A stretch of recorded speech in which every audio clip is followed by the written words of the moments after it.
1735. La Corse proclame pour la première fois son indépendance et se constitue un royaume. Même si l'île a souvent connu dans le passé la domination étrangère, elle est désormais résolue à prendre sa destinée en main. Mais pour cela, elle doit se débarrasser de la domination que la République de Gênes exerce sur elle depuis plus de 5 siècles. Contre toute attente, le destin de la Corse est confié non à un membre de la noblesse locale ou à celle de l'Italie toute proche, mais à un aventurier allemand. Son nom, Théodore von Nehoff. Même si son règne est éphémère, ne durant que 7 mois, il reste à ce jour dans l'histoire de la Corse son seul et unique roi. Qui était-il, et surtout pourquoi un règne si court? C'est ce que nous allons découvrir ou redécouvrir ensemble.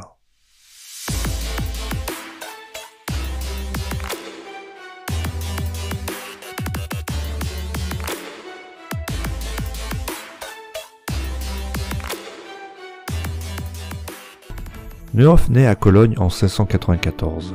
Déshérité par ses grands-parents du fait que sa mère n'était qu'une simple roturière, il passe sa jeunesse entre la Westphalie et la ville de Metz.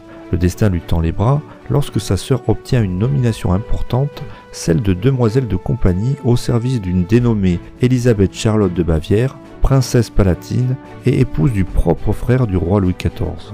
Lorsque cette dernière part s'installer au château de Versailles, le jeune Théodore la suit en qualité de page. Se destinant à une carrière militaire, c'est tout naturellement qu'il s'engage dans l'armée et devient sous-lieutenant de cavalerie durant la guerre de succession d'Espagne. Au sein de l'armée, il se fait vite remarquer de par son éloquence et sa prestance, mais également pour son talent inné pour les langues étrangères. Et pour cause, véritable polyglotte, il parle une quantité de langues telles que l'anglais, l'italien et l'espagnol, qu'il a appris durant son séjour en France. Ce talent reconnu de tous lui permet par la suite de se mettre au service de plusieurs souverains dans le cadre de missions diplomatiques en Europe, mais également de devenir un membre de l'ordre des Chevaliers Teutoniques de Sainte-Marie des Allemands et d'intégrer par la même occasion l'ordre des Rose-Croix.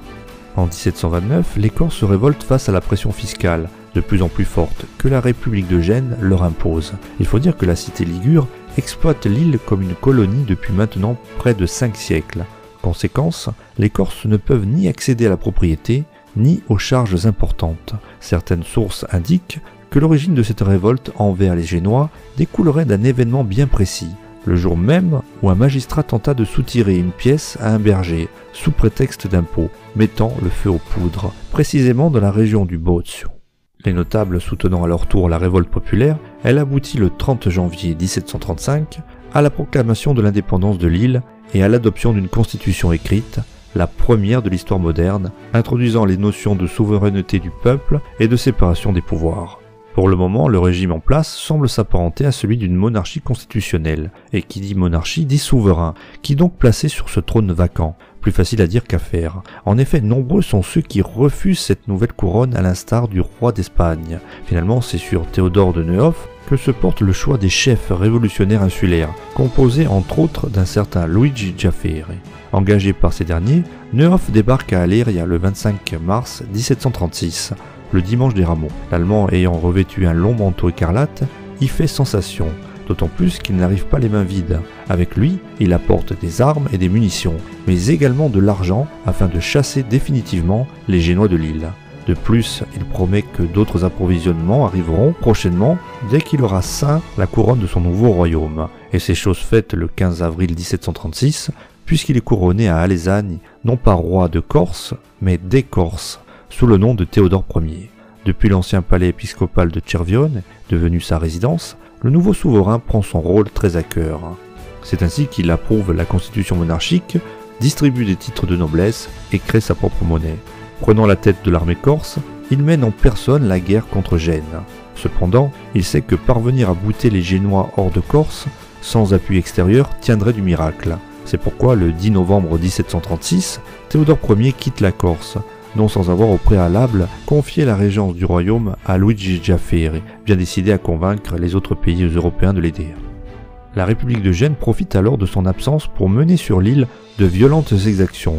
Faisant le tour des capitales européennes et échappant à plusieurs tentatives d'assassinat orchestrées par Gênes, Théodore Ier parvient tout de même à rallier la Corse le 15 septembre 1738, avec 3 navires transportant armes et munitions. Cependant, 2 années se sont écoulées, et les principaux chefs de l'île ne croient plus vraiment en lui. Lassé de ses promesses non suivies des faits, la sanction tombe. Il décide de le renvoyer tout bonnement à Naples. Nehoff tentera vainement un nouveau retour en 1743, mais n'aura même pas l'opportunité de débarquer. Emprisonné pour dette, c'est finalement dans le plus complet dénuement qu'il meurt dans le quartier de Soho à Londres, auprès d'un artisan juif. Celui qui fut le seul et unique roi des Corses finira enterré dans une fosse commune. Sur une plaque de marbre, certainement placée après son absence d'enterrement décent, est inscrit l'épitaphe suivante. Le tombeau, ce grand maître, met au même niveau héros et mendiants, galériens et rois, mais Théodore fut instruit de cette morale avant que d'être mort.